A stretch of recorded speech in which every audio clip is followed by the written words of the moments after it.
शिवसेनेचे म्हणजे उद्धव ठाकरे गटाचे गटनेते भास्कर जाधव यांनी मंत्रालय सचिवालयाला एक पत्र लिहिलं आहे आणि त्याच्यामध्ये असं म्हटलं आहे की विरोधी पक्ष नेता निवडीसंदर्भातले नियम काय आहेत या संदर्भामध्ये आम्हाला लेखी उत्तर द्या।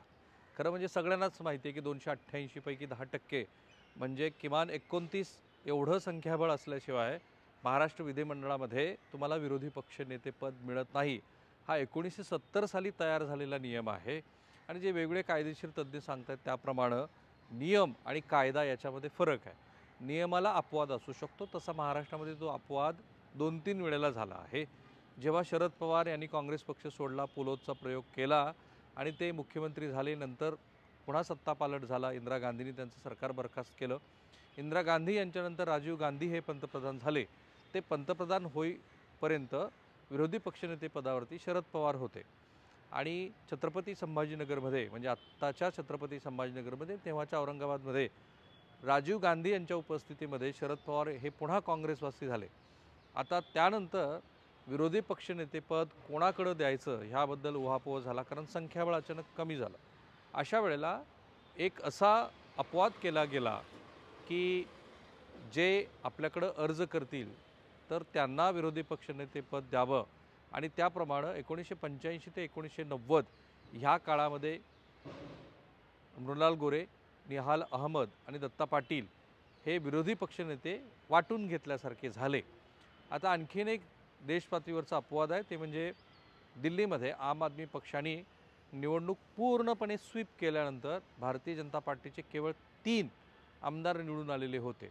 तर या 3 आमदारांना दिल्ली विधानसभेमध्ये विरोधी पक्षनेता बनण्याची संधी मिळाली आणि त्यापैकी एक जण विरोधी पक्षनेता बनला। आता विरोधी पक्षनेता बनणं का महत्त्वाचं आहे? ऑब्व्हियसली त्याला कॅबिनेटचा दर्जा आहे, लाल दिव्याची गाडी आहे, त्याला पोलीस संरक्षणही मिळतं, पण विधिमंडळाच्या कामकाजामध्ये हस्तक्षेप करण्याची संधी विरोधी पक्षनेत्याला असते। तो स्थगन प्रस्ताव आणू शकतो, वेळोवेळी हस्तक्षेप करू शकतो आणि जेव्हा महत्त्वपूर्ण विधिमंडळाच्या अनुषंगाने किंवा सरकारच्या अनुषंगाने काही महत्त्वाच्या घडामोडी बनत असतात तेव्हा त्याबद्दलचे प्रारूप, त्याबद्दलचे आराखडे, त्याबद्दलची माहिती ही विधिमंडळ पक्षानं विरोधी पक्षनेत्याला द्यावी असा साधारणपणे संकेत आहे, किंवा शासकीय अध्यादेशसुद्धा जेव्हा निघतात तेव्हा ते विरोधी पक्षनेत्यांना पाठवावेत अशा पद्धतीचा संकेत आहे।